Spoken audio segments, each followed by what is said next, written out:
அந்த சுவர் கட்டப்படாதனால அலங்கம் அந்த எருசலேமின் அந்த பாதுகாப்பின் சுவர் கட்டப்படாதனால அங்க இருக்கிற குடும்பத்துக்கு பாதுகாப்பு இல்லை, குடும்பத்திற்கு மகிமை இல்லை, குடும்பங்களுக்கு கௌரவம் இல்லை. இந்த செய்தி அனானியா மூலியமாக நெகேமியாவுக்கு போய் சேருகிறது. அவன் அனானியா மூலியமா நெகேமியாவுக்கு போகுது. நெகேமியாவுக்கு ஒரே கவலை, ஒரே ஜபம். என்னடா நம்ம தேசம் பாழாய் இருந்ததே, பாளையம் வந்துருச்சு, குடும்பங்கள் அங்கே இருக்கிறாங்க, ஆனாலும் அங்கே குடும்பங்கள் பாதுகாப்பாக இல்லை, சுவர் கட்டப்படலை, அதனால எப்போ வேணா எதிரிகள் வந்து தாக்கி கொண்டு இருக்கிறாங்க அப்படின்ட்டு கவலைப்படுறாரு. அவர் கவலைப்படுறத பார்த்த உடனே ராஜா கேட்குறாரு, ஏன் நெகேமியா சோகமாக இருக்க, மூஞ்சி ஏன் 6 மணி மூஞ்சி மாதிரி வச்சிருக்கிற, நீ பானபாத்திரக்காரன், எப்பவும் சந்தோஷமா இருக்கணும். அப்போ சொல்லும் போது அவருடைய அந்த தாகத்தை, அவருடைய தரிசனத்தை சொல்றாரு. உடனே ராஜாவின் மூலியமா கர்த்தர் ஒரு வழியை ஏற்படுத்துகிறார். வேதம் சொல்லி நெகேமியாவோடு கர்த்தருடைய கரம் இருந்தனால ராஜாவின் தயவின் நிமித்தம் ராஜா சொல்றார், நீ போறதற்கு அனுமதியையும் எல்லா பொருளாதாரத்தையும் எல்லா பொருட்களையும் நான் தருகிறேன், நீ போய் அந்த சுவரை கட்டு அப்படின்றாரு. உடனே நெகேமியா போறாரு, எல்லா ஜனங்களையும் திரட்டுறாரு, நல்ல மோட்டிவேஷனலா ஸ்பீச்லாம் கொடுக்குறாரு. எல்லாரும் சேர்ந்து அந்த சுவரை கட்ட ஆரம்பிக்கிறாங்க. ஆனாலும் பிரச்சனை வருது, பல விதத்துல பிரச்சனை வருது. அங்க இருக்கிற 3 பேர் இருக்கிறான், 3 கூட்டம் இருக்கு. 1 பேர் சன்பலாத், எல்லாம் சொன்னாங்க சன்பலாத், தோபியா, கெசெம். பேர்லாம் வாயில நுழையாத பேர்கள் தான். இப்படி பேர்லாம் வச்சா பிரச்சனை பண்ணாமல் இருப்பாங்களா? ஆமாம், கட்டாயம் பண்ணுவானுங்க. 3 பேரும் குரூப் சேர்ந்துக்கிட்டு நெகேமியா டிஸ்டர்ப் பண்ணணும், நெகேமியாவுக்கு விரோதமாக பண்ணணும், நெகேமியாவை கொல்லணும். அந்த நேரத்தில் நெகேமியா சொல்கிற வார்த்தைகள் தான் நம்ம இன்னைக்கு வாசிக்க போகிறோம். குடும்பங்கள் பாதுகாப்பாக இருப்பதற்காக கட்டப்படுகிற சுவரில் எதிர்ப்பு வருகிறது. அந்த எதிர்ப்பை எப்படி நெகேமியா டீல் பண்ணுறாருன்னு பாருங்க. 4ஆம் அதிகாரம், நெகேமியாவின் புஸ்தகம் 4ஆம் அதிகாரம் 13 நம்ம சேர்ந்து வாசிப்போமா? அப்பொழுது நான் அலங்கத்திற்கு பின்னாக இருக்கிற பள்ளமான இடங்களிலும் மேடுகளிலும் பட்டயங்களையும் ஈட்டிகளையும் வில்லுகளையும் பிடித்திருக்கிற ஜனங்களை குடும்பம் குடும்பமாக நிறுத்தினேன். எப்படி நிறுத்துறாராம்? குரூப்பா அந்த பள்ளத்திலையும் கொஞ்சம் பேர் மேடுலையும் யுத்தத்தின் ஆயுதங்களோடு நிற்க வைக்கிறார். 14ஆம் வசனம்.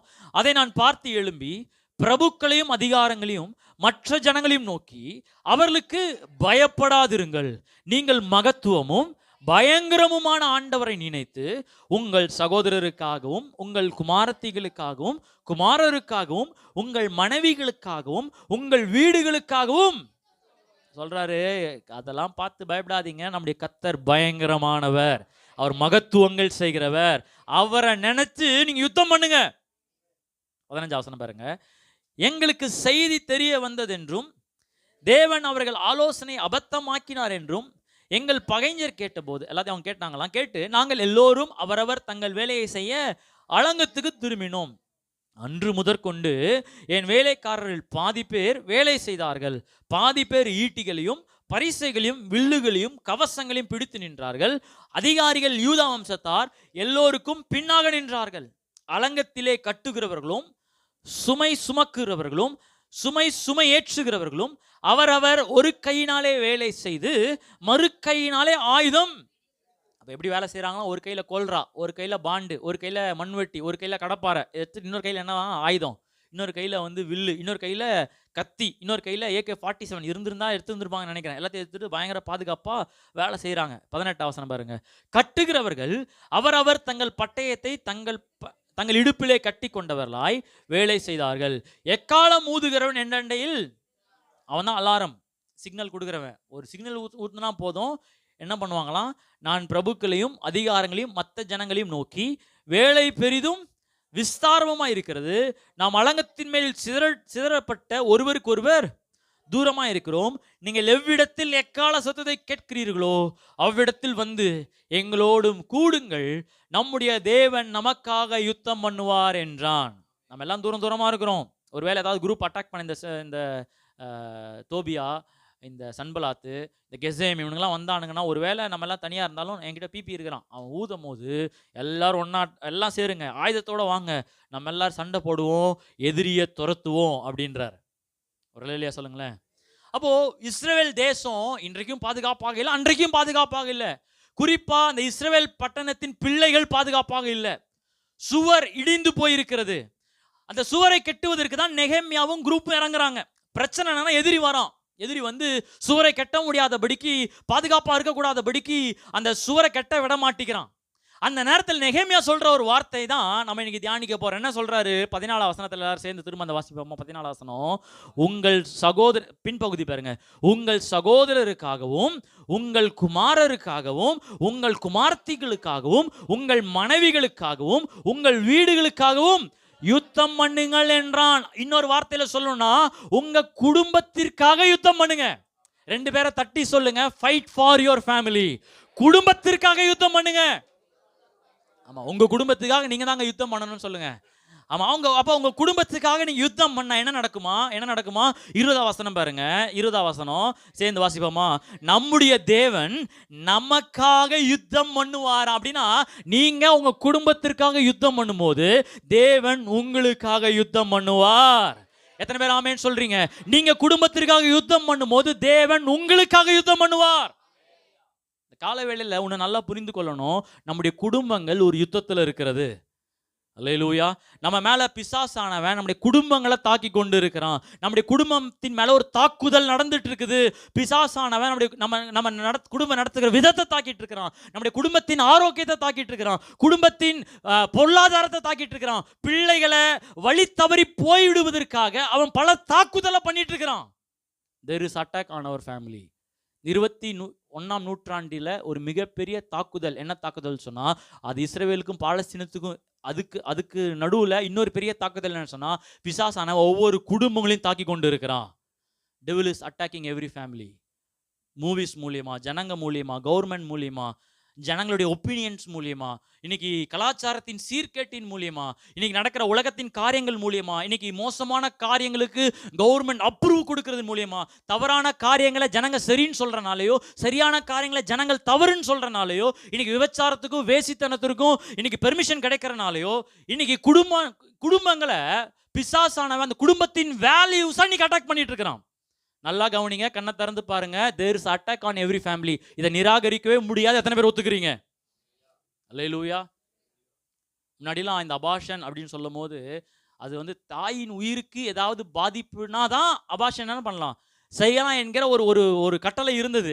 ஆனால் இன்னைக்கு அப்படி இல்லை. தேவையில்லாத உறவுக்கு போய் அதுக்கப்புறம் அவங்க பிள்ளையை கருவுற்று அப்போ தேவைப்பட்டவங்க என்ன பண்ணிக்கலாம், அபார்ஷன் பண்ணிக்கலாம். இன்னைக்கு நிறையா தேசங்களில், இன்னைக்கு இந்தியாவில் கூட அப்படிப்பட்ட பில் பாஸ் பண்ணியிருக்கிறாங்க. அபார்ஷன் இஸ் லீகல் அப்படிங்கிற ஒரு சட்டத்தை பாஸ் பண்ணிட்டு இருக்கிறாங்க. இது ஒரு குடும்பத்திற்கு மேலே ஏற்படுத்துகிற ஒரு அட்டாக். கர்த்தர் ஓரின சேர்க்கையின் திருமணத்தை கர்த்தர் எதிர்க்கிறார். எத்தனை பேர் ஆமென் சொல்றீங்க? ஹோமோசெக்சுவாலிட்டி, லெஸ்பியன், இதெல்லாம் பாவம் என்று வேதம் சொல்லுகிறது.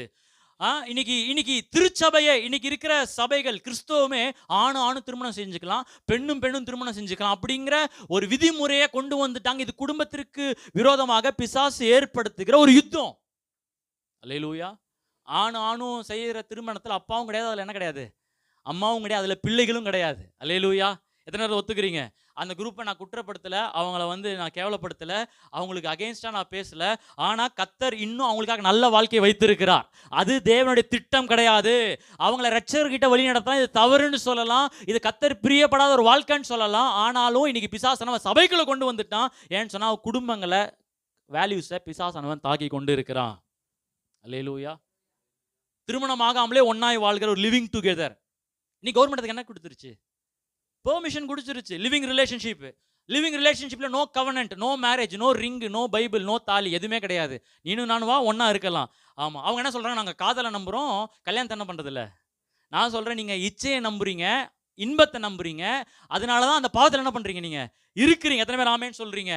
Love without commitment is a lost. ஒரு தீர்மானம் இல்லாம செலுத்துகிற அன்பு அது இச்சைக்கு அடையாளம். வேணுங்கிறப்போ யூஸ் பண்ணிக்கிறது. பிள்ளை பெற்ற பிறகு நம்ம பிடிக்கலையா பிரிஞ்சிடலாம். இப்போ பிள்ளைக்கு அப்பாவும் கிடையாது, அம்மாவும் கிடையாது. It is a dysfunctional family.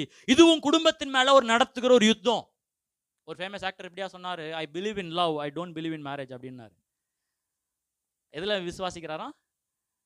அன்பை நான் நம்புறேன், கல்யாணத்தை என்ன பண்றது இல்லை, நம்புறது இல்லை. அப்போ அன்பு என்பது அவங்க என்ன நினைக்கிறாங்கன்னா அது உணர்ச்சி அப்படின்னு. ஆனால் அன்பு உணர்ச்சி இல்லை, அன்பு உணர்வு இல்லை, ஒரு எமோஷனல்ஸ் சார்ந்ததல்ல, ஒரு ஃபீலிங்ஸை சார்ந்ததல்ல. ஆமாம், உன் மேலே ஃபீலிங்ஸ் இருக்கு அதனால உன்னை நேசிக்கிறேன், இப்போ உன் மேலே ஃபீலிங்ஸ் இல்லை அதனால உன்னை என்ன பண்ணல நான் நேசிக்கல அப்படிங்கிறது இல்லை. அன்பு என்பது தேவ அன்பு என்றா ஃபீலிங்ஸ் இருக்குதோ இல்லையோ உன் தேவைகளை நிரந்தரமா முடிவு, அதான் சொல்றேன், மரணத்தின் முடிவு பரியந்தம் நான் உனக்கு நிறைவேற்றுவேன், என் வாழ்க்கையை உனக்காக அர்ப்பணிக்கிறேன். அதுதான் உண்மையான அன்பு. ஒத்துக்கிறீங்களா? ஆமேனா? சத்தமா ஒரு அல்லேலூயாவா? இன்னைக்கு குடும்பங்கள்ல பிசாசு தாக்கிட்டு இருக்கிறான். அதுலயும் இந்த மூவிஸ், அது படங்கள் மூலியமா. குடும்பம்னாலே காமெடின்னு அர்த்தம். குடும்ப ஸ்டோரினா அது என்னவா இருக்குங்க? ஜோக்கு. குடும்பத்துல சந்தோஷம் இருக்கு, உண்மைதான். ஃபன் இருக்கு, உண்மைதான். ஆனாலும் அது ஜோக்கு கிடையாது. எத்தனை பேர் ஆமேன்னு சொல்றீங்க? சினிமா மூலியமா இன்னைக்கு குடும்பம்னாலே அது தமாசு. இன்னைக்கு குடும்பங்களை எப்படி காட்டுறான்னா, திருமணத்திற்கு வெளியில பல உறவுகள் வச்சிருப்பது, மறைமுகமான பல கள்ள தொடர்புகளை வச்சிருப்பது, கல்யாணத்துக்கு முன்னாடி கர்ப்பமாவது, இதுதான் இன்னைக்கு படங்கள் என்ன பண்றாங்க. இன்னைக்கு இன்னைக்கு இருக்கிற எல்லா சீரியல் பேரு கூட சொல்லலாம். ஆமா, உங்களுக்கு தெரியாத பேருக்கள் அல்ல. ஆமா, எல்லா சீரியல்லுமே இன்னைக்கு திருமணமானா அது ஒரு காமெடி, இல்லாட்டி திருமணத்துக்கு ஆன பிறகு போர் அடிக்கிற ஒரு வாழ்க்கையா இருக்கும். புருஷன் வந்து மனைவியால் அடி வாங்குவான், அப்படிதான் இன்னைக்கு படத்தெல்லாம் காட்டுறாங்க. இல்ல புருஷன் என்ன பண்ணுவான், மனைவி ஆளுகை செய்வான், அப்படிதான் இன்னைக்கு படங்கள் என்ன பண்றாங்க, காட்டுறாங்க. ஆனா சிறந்த குடும்பத்தில் இருந்தீங்கன்னு சொன்னா அதுதான் மிகப்பெரிய ஒரு சந்தோஷமே. எதனால ஒத்துக்கிறீங்க? முதல்ல நம்முடைய வாழ்க்கையில் ஒரு மிகப்பெரிய சந்தோஷம் எப்பன்னு தெரியுமா? நம்ம ரட்சிக்கப்பட்ட போது கர்த்தர் சந்தோஷமாய் நம்மளை வைத்திருக்கிறார். அடுத்த ஒரு சந்தோஷம் எங்கன்னு சொன்னா, நம்முடைய குடும்பத்தில் இணைந்து வாழும் போது அந்த நடத்துற விதத்தில் ஒரு பெரிய ஆனந்தத்தை கர்த்தர் வைத்திருக்கிறார். நீ குடும்பத்தை பிசாசு தாக்கிட்டு இருக்கிறான். காதல் என்ற பேர்ல கள்ளக்காதல் கேட்டா அன்பு. காதல் என்ற பேர்ல மாசம் மாசம் பாய் ஃப்ரெண்ட் மாத்துறது கேட்டா அன்பு. காதல் என்ற பேர்ல இன்னைக்கு 10 பேரோட ஒரே நேரத்தில் உறவு வைத்து அது கேட்டா அது என்னது? அன்பு. காதல் என்ற பேர்ல அப்பா அம்மா விட்டு ஊரை விட்டே ஓடுறது. ஒரு தகப்பனும் தாயும் அவங்கள விரும்பாத ஒரு செயலை பண்ணிட்டு அந்த குடும்பத்தை பிரிச்சுக்கிட்டு இன்னொரு குடும்பம் எப்படிங்க நல்லா வாழ முடியும்? ஏன்னா இன்னைக்கு பிசாசானவன் ஒவ்வொரு குடும்பத்திலையும் இன்னைக்கு வேலை செய்து கொண்டிருக்கிறான். ஆனால் நீங்களும் நானும் கர்த்தருடைய கோட்பாடுகளின் கீழே பின்பற்றும் போது நம்முடைய குடும்பம் ஆசீர்வாதமாய் மாறும். எத்தனை பேர் விசுவாசிக்கிறீங்க? அதனாலதான் இங்க நெகேமியா சொல்றாரு, தைரியமாயிரு, உன் குடும்பத்துக்காக நீ யுத்தம் செய். நீ உன் குடும்பத்திற்காக யுத்தம் பண்ணும் போது தேவன் உன் குடும்பத்திற்காக ஒரு யுத்தம் பண்ணுவாரா? சத்தமர அல்லேலூயா சொல்லுங்களேன். பாருங்க, நெகேமியா சொன்னதை நம்ம சொல்ல போறோம். எதிரியை பார்த்து சொல்றாரு, இன்னைக்கு நம்ம பிசாசை பார்த்து நம்ம சொல்ற போறோம். பாருங்க, 2ஆம் அதிகாரம் வாங்களேன். நெகேமியா 2ஆம் அதிகாரம் 20ஆம் வசனம். நெகேமியா 2:20 பாருங்க. அதற்கு நான் மறுமொழியாக, சொல்லுங்களேன், பரலோகத்தின் தேவனானவர் எங்களுக்கு காரியத்தை கை கூட பண்ணுவார். எல்லாரும் சேர்ந்து சொல்லுங்க, பரலோகத்தின் தேவன் எங்களுக்கு வெற்றியை தருவார். எப்படி இந்த 21ஆம் நூற்றாண்டுல நாசமோசம் நிறைந்த காரியங்கள்ல, பாவம் நிறைந்த காரியங்கள்ல, எல்லாத்துக்கும் ஓகே சொல்ற நாட்கள்ல, தீமையான எல்லா இடத்துலையும் பரவிருக்கிற அந்த நாட்கள்ல நம்ம சொல்ல போறோம், எனக்காக கர்த்தர் நிற்கிறார். ஆமா, எனக்காக அவர் பராக்கிரமமான காரியம் செய்ய போகிறார். கையை விரித்து சொல்லுவோம், எனக்காக கர்த்தர் நிற்கிறார். என் பிள்ளைகளை பயபக்தியாக என்னால வளர்க்க முடியும். பாருங்க, தொடர்ந்து அவர் சொல்றாரு பாருங்க, அவருடைய ஊழியக்காரராகிய நாங்கள் எழுந்து சேர்ந்து சொல்லுமா, கட்டுவோம். உங்களுக்கோ வென்றால் எருசலேமில் பங்கும் இல்லை, பாத்தியமும் இல்லை, உங்கள் பெயர் விளங்க ஒன்றும் இல்லை என்று அவர்களுடனே. இந்த நெகேமியா சொல்றதா நம்ம பிசாசை பார்த்து சொல்ற போறோம். சொல்லுங்களேன், பிசாசு உன்னால ஒன்றும் செய்ய முடியாது, கர்த்தர் என் பட்சத்தில் இருக்கிறாரு, என் பிள்ளைகளை நான் வளர்த்து காண்பிப்பேன், நல்ல பயபக்தி உள்ள சந்ததி நான் வளர்த்து காண்பிப்பேன், கர்த்தர் என் கூட இருக்கிறாரு, எனக்கு சகாயம் பண்றாரு. உனக்கு என் குடும்பத்தில் இடம் இல்லை, பிசாசின் கிரியைக்கு இடம் இல்லை, என் பிள்ளைகளின் வாழ்க்கையில இடம் இல்லை, பிள்ளைகளுடைய படிப்புல இடம் இல்லை, யாவிக்குரிய வாழ்க்கையில பிசாசுக்கு இடம் இல்லை. எத்தனை பேர் சொல்ல முடியும், என் குடும்பத்தில் கெட்ட பழக்கத்திற்கு இடம் இல்லை, நான் என் குடும்பத்திற்காக நான் யுத்தம் பண்றேன், கர்த்தர் எனக்காக யுத்தம் பண்ண போகிறார். நல்லா கரங்களை தட்டி ஆண்டவரை மகிமைப்படுத்துவோமா? எஸ் எஸ் எஸ், அவர் எனக்காக நிற்கிறார், அவர் என் குடும்பத்திற்காக வைராக்கியம் பாராட்டி இருக்கிறார். நான் நிற்கும் போது அவர் எனக்காக யுத்தம் பண்றார். அல்லேலூயா. குடும்பத்திற்காக நம்ம யுத்தம் பண்ணுவோம்.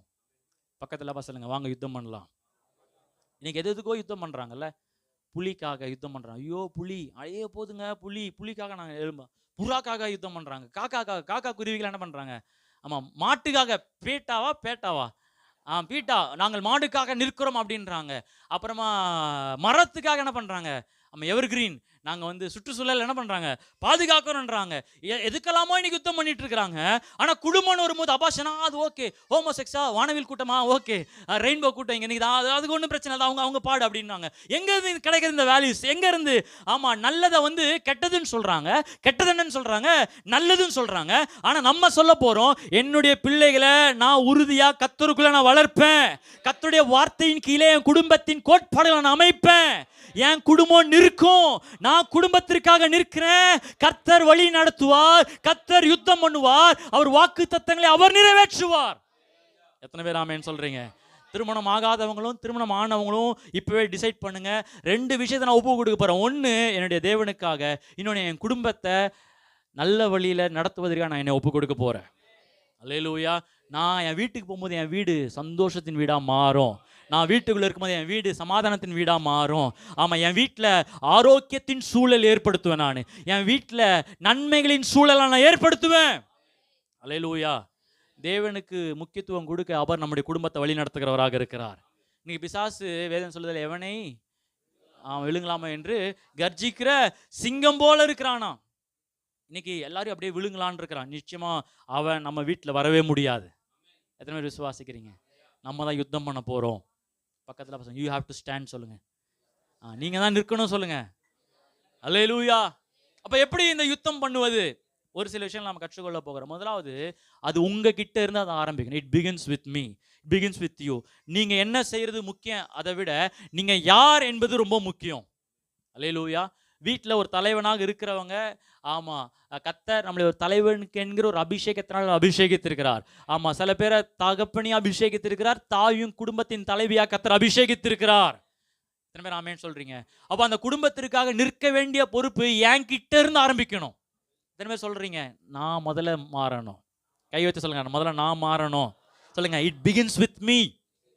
ஆமாம், நீங்கள் நோவாவை பார்த்து வாசிங்கன்னு சொன்னால் எப்படி ஆபத்து நேரத்தில் குடும்பத்தில் நின்றார். 2 பேதுருவின் நிருபம் 2ஆம் அதிகாரம் 2 பேதுரு 2ஆம் அதிகாரம் 5ஆம் வசனத்தில் எப்படி நோவா குடும்பத்தை பாதுகாத்தார். தீமையான உலகத்திலிருந்து பூர்வ உலகத்தையும் தப்ப விடாமல் நீதியை பிரசங்கித்தவனாகிய நோவா முதலான 8 பேரை காப்பாற்றி அவபக்தி உள்ளவர்கள் நிறைந்த உலகத்தின் மேல் ஜலப்பிரயத்தை வரப்பண்ணி சோதோம் குமாரா என்னும் பட்டணங்களையும் சாம்பலாக்கி கவிழ்த்து போட்டு ஆக்கினைக்குள்ளாக தீர்த்து பிற்காலத்தில் அவபக்தியாய் நடப்புகிறவர்களுக்கு அவைகளை திருஷ்டாந்தமாக எப்படி தீமையான உலகத்தில் நோவா தன் குடும்பத்தை பாதுகாத்தாராம்.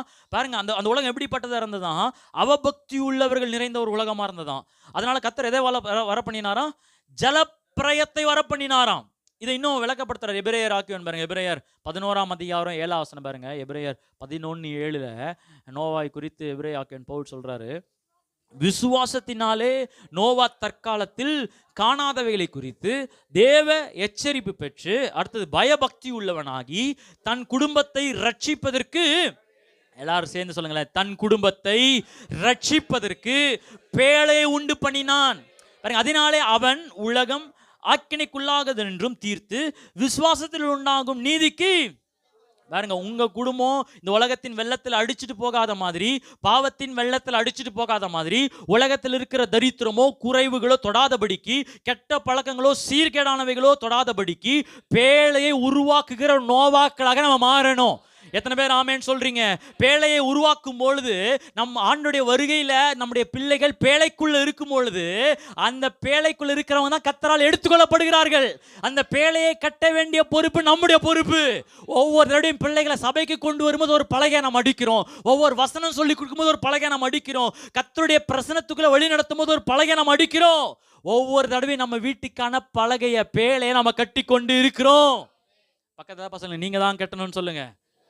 ஆமாம் ஆமாம், ஒவ்வொரு வாரமும் சபைக்கு கொண்டு வரும்போது, சண்டே கிளாஸுக்கு அனுப்பும் போது, வேத வார்த்தையை சொல்லும் போது, பாட வைக்கும் போது ஞாபகம் வச்சுக்கோங்க, உங்கள் பிள்ளைகளுக்கான பேழையை நீங்கள் ஆயத்தம் பண்ணிட்டு இருக்கிறீங்க. சத்தமாக அல்லேலூயா சொல்லுங்களேன். என் பிள்ளை சர்ச்சுக்கே வர மாட்டேங்கிறான் பிரதர். முதல்ல நீங்கள் வாங்க. நீங்கள் எப்போ வந்தீங்க? நான் வந்து ஒரு 4 வாரம் ஆச்சு பிரதர். என் பிள்ளை பைபிளே படிக்க மாட்டேங்கிறான். முதல்ல நீங்கள் படிங்க. என் பிள்ளை ஜெபிக்கவே மாட்டேங்கிறான். முதல்ல நாம ஜெபிப்போம். நம்ம ரொம்ப பிஸியா இருந்தா பிள்ளைகள் எப்படி மாறுவாங்க? நான் முதல்ல செய்யறேன். It begins with me. நான் முதல்ல ஆரம்பிக்கிறேன். என் பிள்ளைகளை கர்த்தர் கொண்டு வருவா. கையை வைத்து சொல்லுங்க, நான் பேழையை கட்ட போகிறேன். எஸ், அது என்னுடைய ரெஸ்பான்சிபிள். ஆமா, டிவியோ யூடியூபோ இல்ல உலகமோ என் பிள்ளைகளை வளர்க்க அதிகாரம் இல்லை. கர்த்தர் அதை வளர்ப்பதற்கு என் கையில தான் பொறுப்பை கொடுத்திருக்கிறார். நாளைக்கு தாத்தா பாட்டிக்கிட்டயோ மாமா மச்சாங்கிட்டயோ அத்தை மாமா கிட்டயோ வந்து ஏன் பிள்ளை இப்படி வளர்த்தன அவங்க கேட்க மாட்டார். என் பிள்ளை குறித்து என்கிட்ட தான் கர்த்தர் உத்தரவாதம் வைத்திருப்பார். அதற்காக தான் கர்த்தர் என்னை அப்பாவா அம்மாவா கர்த்தர் வைத்திருக்கிறார். எத்தனை பேர் ஆமேன்னு சொல்றீங்க? பக்கத்தில் பசங்க, நீங்க தான் உங்க குடும்பத்துக்கு பொறுப்புன்னு சொல்லுங்க. அல்லேலூயா. எங்க போறாங்க, எங்க வராங்க, எப்படி பழகுறாங்க, எந்த மாதிரி வீடியோஸ் பார்க்குறாங்க, உண்மையை பேசுறானா, பொய் பேசுறானா, இந்த காரியம் எதனால வந்துச்சுன்னு அது அப்பா கவனிக்கணும், அது அம்மா கவனிக்கணும். அவன் எப்படியோ போட்டும் இல்ல. கர்த்தர் யோசுவா சொன்னது இப்பலாம் நம்ம சொல்ல போறோம். யோசுவா 24ஆம் அதிகாரம் நினைக்கிறேன், 24ஆம் அதிகாரம் 14 வசனத்துல யோசுவா சொல்றாரு, நீங்க நிறைய பேர் தவறான வழியில போயிட்டீங்க, கானானிய வழிகள் உங்க முன்னாடி இருக்குது, கர்த்தரை செய்வீங்க, நீங்க எப்படி போறது அதெல்லாம் உங்க தீர்மானம். ஆனா நானும் என் வீட்டு ஒரு தீர்மானம் எடுக்கிறோம், கர்த்தரையே சேவிப்போம். எத்தனை பேர் அப்படிப்பட்ட ஒரு தீர்மானம் எடுக்க போறீங்க? கையை உயர்த்தி கொஞ்ச நேரம் அந்நிய பாஷைகளை பேசுவோமா? உலகம் எப்படி வேணா போகட்டும், உலகம் எப்படி வேணா அவங்கள பயிற்சி வைக்கட்டும் மற்ற பிள்ளைகளை, ஆனா நான் இன்றைக்கு தீர்மானம் எடுக்கிறேன், நானும் என் வீடும் கர்த்தரையே சேவிப்போம், நானும் என் பிள்ளைகளும் கர்த்தரையே நாங்க சேவிப்போம். ஹல்லேலூயா. கர்த்தர் பஸ்காவை ஆயத்தம் பண்ணும்போது இஸ்ரவேலுக்கு ஒரு நியமனத்தை தருகிறார். நீங்கள் யாத்திரையாகமம் 12ஆம் அதிகாரத்தை வாசித்து பார்த்தீங்கன்னு சொன்னால், யாத்திரையாகமம் 12ஆம் அதிகாரம் அந்த பஸ்கா பண்டிகைக்கு அவங்க ரெடி ஆகணும். அப்போ அதுக்கு சொல்கிற ஒரு நியமனம் என்னென்னா, யாத்திரையாகமம் 12ஆம் அதிகாரம் 3ஆம் வசனம் பாருங்க. யாத்திரையாகமம் 12:3, நீங்கள் இஸ்ரவேல் சபையார் யாவரையும் நோக்கி இந்த மாதம் 10ஆம் தேதியிலே என்ன தலைவர்களா? வீட்டு தாத்தாமார்களா, பெரியப்பாவா, இல்ல மாமா மச்சானா, இல்ல யாருதான்? வீட்டின் தலைவர்கள். நீங்க சொல்லுங்க, வீட்டு தலைவிகள்.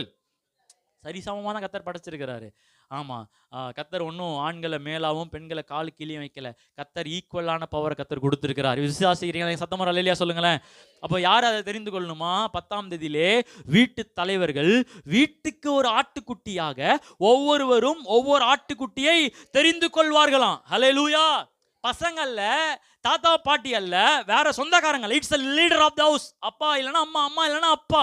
நீங்க தான் உங்க குடும்பத்திற்கான ஆட்டுக்குட்டியானவர் நீங்க வீட்டுக்கு கொண்டு வரணும். அந்த ஆட்டுக்குட்டியானவர் குடும்பத்தை பாதுகாக்கிறார்.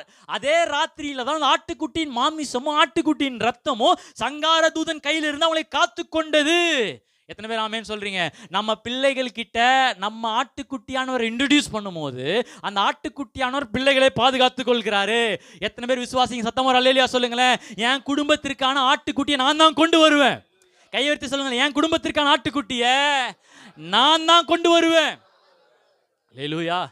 சில பேர் அது பாஸ்டர் பொறுப்புங்க, பாஸ்டர் என் பிள்ளையை சொல்லவே மாட்டேங்கிறாரு, யூத்துக்கு அனுப்புகிறேன், ஜேம்ஸ் பிரதர் ஒன்றுமே என் பையன் என்ன பண்ண மாட்டார், கண்டிக்கவே மாட்டேங்கிறார், சண்டே கிளாஸ் அனுப்புகிறேன் ஒன்றுமே சொல்லித்தர மாட்டாங்க. இல்லை, அது வாரத்துக்கு ஒரு நாள் தான், சண்டே ஸ்கூலோ யூத் மீட்டிங்கோ இல்லை சபை கூடிய வாரத்துக்கு ஒரு நாள் தான். நான் சொல்கிறேன், உங்கள் பிள்ளைகளுக்கு நீங்களும் நான் தான் பாஸ்டர், உங்கள் பிள்ளைகளுக்கு நீங்களும் நான் தான் சண்டே ஸ்கூல் டீச்சர். எத்தனை ராமேன்னு சொல்கிறீங்க? உங்கள் பிள்ளைகளுக்கு நீங்களும் நானும் தான் யூத் லீடராக இருக்கிறோம். சத்தமா அல்லேலூயா. உங்கள் குடும்பத்துக்கான ஆட்டுக்குட்டி நீங்கள் தான் கொண்டு வரணும். அல்லேலூயா. ஒரு ரைம்ஸ் இருக்கும்ல, Mary had a little lamb, little lamb. தெரியாதுல rhymes? Mary had a little lamb, wherever she go it follows அப்படின்றது. lamb will follow. அந்த மேரி ஒரு ஆட்டுக்குட்டி வச்சிருந்தாலாம். அந்த ஆட்டுக்குட்டி வந்து மேரி எங்கெல்லாம் போறாலோ அந்த ஆட்டுக்குட்டி என்ன பண்ணுமா? பின்தொடருமா. ஆனா இன்றைக்கு புதிய ஏற்பாட்டில் நான் ஒரு மேரியை பற்றி சொல்கிறேன். அந்த மேரி கையில் ஒரு ஆட்டுக்குட்டி இருக்கிறது. ஆட்டுக்குட்டியானவர் யார்? அவர் தான் இயேசு கிறிஸ்து. அந்த இயேசு கிறிஸ்துவை உங்கள் பிள்ளைகளுக்கு நீங்கள் இன்ட்ரடியூஸ் பண்ணிட்டீங்க. அந்த பிள்ளைகளை இயேசு கிறிஸ்துவிட்டு இன்ட்ரடியூஸ் பண்ணிட்டீங்கன்னா பிள்ளைகள் போகிற இடத்துலலாம் ஆட்டுக்குட்டியானவர் போவார். அவங்க ஸ்கூலுக்கு போகும்போது ஆட்டுக்குட்டியானவர் இருப்பார். ரோடு கிராஸ் பண்ணும்போது ஆட்டுக்குட்டியானவர் இருப்பார். அவர் புத்தகங்களை திறந்து படிக்கும் போது ஆட்டுக்குட்டியானவர் இருப்பார். நல்லா கரங்களை தட்டி ஆண்டவரை மகிமைப்படுத்துவோமா? எஸ், என் குடும்பத்தை ஆட்டுக்குட்டியானவர் நடத்துவார். இது எங்க இருந்து ஆரம்பிக்குதுன்னா என் கிட்ட இருந்து ஆரம்பிக்குது. அல்லேலூயா. சத்தமோர் அல்லேலூயா. அர்ப்பணிக்கப்பட்ட வாழ்க்கை, அந்த பயபக்தியான ஒரு வாழ்க்கை, ஆராதனையின் வாழ்க்கை எங்க இருந்துன்னா என் கிட்ட இருந்து ஆரம்பிக்குது. என் குடும்பத்தை அது நிரப்புகிறது. இதுதான் கர்த்தர் எதிர்பார்க்கிறார். யோபு குறித்து நான் வாசிக்கும் போது, ஜோப் ஹேட் அ ஜாப். யோபுக்கு ஒரு வேலை. என்ன வேலைன்னு சொன்னா, அவங்க பசங்க எல்லாம் செலிப்ரேட் பண்ணுவாங்களாம். பலி, நல்ல ஆட்டம் பாட்டம் எல்லாம் செலிப்ரேட் பண்ணுவாங்களாம். எல்லாம் செலிப்ரேட் முடிச்சோடனே சொல்லுவாராம், வாங்க நம்ம கர்த்தரை என்ன பண்ணலாம், ஆராதிக்கலாம்னு சொல்லி ஒரு பலிபீடத்தை கட்டி வச்சு ஆராதிப்பாராம். பக்கத்தில் பார்த்தீங்களா, உங்கள் வீட்டில் குடும்ப ஜெபம் இருக்கான்னு கேளுங்க. சத்தமாக கேளு, உங்கள் வீட்டில் குடும்ப ஜெபம் இருக்கா? உங்கள் வீட்டில் ஆராதிக்கிற வழக்கம் இருக்குதா? அல்லேலூயா. அந்த யோபை பற்றி ஒவ்வொருவருக்கு பேர்லையும் ஒவ்வொரு பலி செலுத்துவாராம். அல்லேலூயா. அப்போ நீங்க ஒரு யோபுவா இருக்கலாமே, நாம ஒரு யோபுவா இருக்கலாமே, நாம ஏன் ஒரு யோசுவாவா இருக்கலாமே, நாம ஏன் ஒரு நோவாவா இருக்கலாமே, நாம ஏன் பலருக்கு நோவா இருக்கிறத விட எப்படி இருக்கலாம்? பக்கத்தில் நீங்க ஒரு நோவா இல்லை நோவா இல்லை தான், நான் நோவா இருக்கிறேன் பதர் அப்படியா? இல்லை, என் குடும்பத்தை என் கரத்துலேருந்து நான் ஆரம்பிக்க போகிறேன். என் ஜப வாழ்க்கை மாறப்போகுது. என் வேத வாசிப்பு மாறப்போகுது. நான் கர்த்தரை தேடுகிற அந்த வைராக்கியம் மாறப்போகுது. நான் ஆலயத்துக்கு சீக்கிரமா வர வர என் பிள்ளைகள் சந்ததிகள் ஆசீர்வதிக்கப்படும். It begins with me. சொல்லுங்களேன், இது என்கிட்ட இருந்து ஆரம்பிக்கணும். அல்லேலூயா. ரெண்டாவது, எப்படி இந்த யுத்தம் செய்வதுன்னு சொன்னா, குடும்ப ஆரோக்கியமா இருக்கிறத முக்கியத்துவப்படுத்த கத்துக்கணும். Make priority family wellness. Make family wellness a priority. நமக்கு தேவனுக்கு அடுத்ததாக நம்முடைய குடும்பம் இருக்கணும். எத்தனை பேர் ஆமேன்னு சொல்றீங்க? முதல்ல நமக்கு எல்லாத்துக்கும் எது ஃபர்ஸ்ட் யாருன்னு சொன்னா தேவன். ஒத்துக்கிறீங்களா? தேவன் தான் நமக்கு முதல். அவரே ஆதாரம், அவரே வாழ்க்கையின் முதலீடும். அடுத்தது நம்முடைய முக்கியத்துவம் என்னன்னா நம்முடைய குடும்பம். பிஸ்னஸ் அல்ல, நம்முடைய அழைப்பல்ல. குடும்பத்தை சரியா நடத்தலாட்டி என்னதான் வாழ்க்கையில வெற்றி வந்தாலும் அந்த வெற்றிக்கு அர்த்தமே இல்லை. பிரதர், நான் 60,000 ரூபா சம்பாதிக்கிறேன் பிரதர். Okay, super. வீட்டில் எப்படி பிரதர்னா? வீட்டில் பொண்டாட்டி கோச்சின்னு ஊரை விட்டு போயிடுச்சு பிரதர். பிள்ளைகள் யாரும் என்ன பண்ணுறதில்ல, என்கிட்ட பேசுகிறதே இல்லை பிரதர். நிறையா இன்னைக்கு 100 மெடல்ஸ் வாங்கினேன் பிரதர். ரொம்ப சந்தோஷம் பிரதர். ஆனால் வீட்டுக்கு போனால் அங்கே மெடல்ஸ் சொல்கிறதுக்கு கொடுக்கறதுக்கு யார் இல்லை, தனியாக இருக்கிற. அப்போது என்னதான் சக்ஸஸ்ஃபுல்லாக இருந்தாலும், அந்த சக்ஸஸ்ஃபுல் வச்சுருந்தாலும் அதை செலிப்ரேட் பண்ணுறதுக்கு என்ன வேணும்னு சொன்னால் நமக்கு ஒரு குடும்பம் வேணும். நம்ம நம்ம நம்ம படுகிற சந்தோஷத்தை நம்ம குடும்பத்தோடு பகிரலாட்டி அந்த சந்தோஷமே கிடையாது. அல்லேலூயா. சம்பளம் கிடைச்சதுன்னா, ஐயோ நம்மளா சம்பளம் கிடைச்சிச்சு பிரதர் அப்படிங்கிற சந்தோஷத்தை விட, நான் வீட்டுக்கு போனால் அங்கே எனக்காக ஒரு குடும்பம் இருக்குது, அதான் மிகப்பெரிய ஒரு சந்தோஷம். இன்றைக்கும் நான் டெய்லி வீட்டுக்கு போகிறேன்னு சொன்னால் சந்தோஷமாக எனக்காக ஒரு அப்பா அம்மா காத்துட்ருக்குறாங்க, எனக்காக மனைவி 2 பிள்ளைகள் இருக்கிறாங்க. ஆமாம், என் நாளில் அதிக சந்தோஷம் நேரம் எதுன்னு சொன்னால் என் குடும்பத்தோடு செலவிட அதிக சந்தோஷம். எத்தனை பேர் சொல்கிறீங்க, என் வாழ்க்கையில் அதிகமான சந்தோஷமே என் குடும்பத்தோடு இருப்பது தான். அதுலேயும் வெளியில் போய் சாப்பிட்றது அதை விட ரொம்ப சந்தோஷம். அதே என் மனைவி நல்லா சமைப்பாங்க. ஆமாம், அதுலேயும் எல்லோரும் சேர்ந்து போகும்போது என்னது, அவங்கள்ட்ட சாப்பிட்டா கோவம் தாங்க. ஆனால் சேர்ந்து போய் சாப்பிடும் போது அதில் ஒரு என்னது இருக்குன்னா சந்தோஷம் இருக்கிறது. எத்தனை பேர் ஆமேன்னு சொல்கிறீங்க? பக்கத்தில் பசங்க ரொம்ப பிஸி ஆகிடாதீங்கன்னு சொல்லுங்கள். சில பேர் அப்படியே வேலை, ப்ராஜெக்ட்டு, ஊழியம், சில பேர் ஊழியத்தில் பிஸி ஆகிடுறாங்க. அங்கே போகிறேன், இங்கே போகிறேன், அங்கே போய் தங்குறேன், இங்கே போய் தங்குறேன். அவன் வீட்டுக்கு வந்தால் படுகிறது, சாப்பிட்றது, தூங்குறது, கிளம்புறது, திருப்பி படுக்கிறது, சாப்பிட்றது, தூங்குறது. நமக்கு மிஷினுக்கு ஒரே வித்தியாசம் தான். மிஷினில் கிரீஸ் இல்லை, நம்ம மேலே என்ன இல்லை, கிரீஸ் இருக்குது, நம்மக்கிட்ட என்ன இல்லை, கிரீஸ் இல்லை. பக்கத்தில் பார்த்து சொல்லுங்க, உங்கள் குடும்பத்தை முக்கியத்துவப்படுத்துங்க. சொல்லுங்க, உங்க குடும்பத்துக்கு நீங்க தேவைன்னு சொல்லுங்க. சத்தம், உங்க குடும்பத்துக்கு நீங்க தேவை. ஆமா, நம்ம குடும்பத்துக்கு எவ்வளவு சம்பாதித்து கொடுப்போம் என்பதை முக்கியத்தை விட, அதே உங்க குடும்பத்துக்கு தகப்பனா பிரசண்டா இருப்பது ரொம்ப முக்கியம். கணவரா நேசிக்கிறது ரொம்ப முக்கியம். மனைவியா அந்த குடும்பத்தில் ஈடுபாடு இருப்பது ரொம்ப முக்கியம். பிள்ளைகளை பயத்தில் இருக்கும்போது தாங்குவதற்கு ஒரு நல்ல அப்பாவா இருப்பது ரொம்ப முக்கியம். பிள்ளைகள் சோர்ந்து போயிருக்கும் போது தாளாட்டுவதற்கு நல்ல அம்மாவா இருப்பது ரொம்ப முக்கியம். அப்படிப்பட்டவரையா நாம இருக்கலாமே. சத்தமா அல்லேலூயா. ஏன்னா தேவன் குடும்பத்தை முக்கியத்துவப்படுத்துகிறார். ஒரு சபையை ஆரம்பிக்கிறதுக்கு முன்னாடி, உலகத்தில் ஒரு கம்பெனி ஆரம்பிக்கிறதுக்கு முன்னாடி, ஒரு ஸ்தாபனத்தை ஆரம்பிக்க முன்னாடி, ஒரு மதத்தை ஆரம்பிக்க முன்னாடி, தேவன் ஆரம்பித்தது முதல்ல குடும்பத்தை தான் ஆரம்பித்தார். காட் ஃபர்ஸ்ட் இன்ஸ்டிடியூஷனே ஃபேமிலி தான். அல்லேலூயா. இந்த உலகத்தில் நிறுவனது என்னதுன்னு சொன்னால் குடும்பம் தான். பாருங்க, பிதா, குமாரன், பரிசுத்த ஆவியானவர், அவங்க ஒரு குடும்பமாக இருக்கிறாங்க. தேவனே ஒருவர், ஆனாலும் அவர் ஒரு குடும்பமாக தான் இருக்கிறார். அல்லேலூயா. ஏன்னா குடும்பத்தை அவர் என்ன பண்ணுறாரு, முக்கியத்துவப்படுத்துகிறார். He gives more priority to the family. நீங்கள் இயேசு கிறிஸ்து பிறக்கும் போது கூட யோசேப்பு தேவைப்படவே இல்லை. ஏன்னா மரியாள் கிட்ட தூதன் வந்து சொல்லும் போது என்ன சொன்னார், நீ வந்து பரிசுத்த வித்தினால என்ன பண்ண நீனு கர்ப்பவதியாவ, அந்த வித்தினால உனக்கு என்ன படுப்பா, ஒரு குமாரன் பிறப்பா, அவளுக்கு என்னன்னு பேர் வை, நீ இயேசுன்னு பேர் வை. அப்போ ஆண்டவருக்கு யோசேப்புடைய சகாயம் தேவையே இல்லை.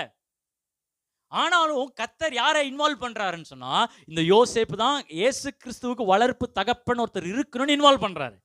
எத்தனை பேர் ஆமேன்னு சொல்றீங்க? அப்போ எந்த அளவுக்கு அப்போ யோசேப்பு ஒரு நீதிமானா இருந்திருப்பாரு. அல்லேலூயா. நான் இப்படி யோசிச்சு பார்த்தேன்.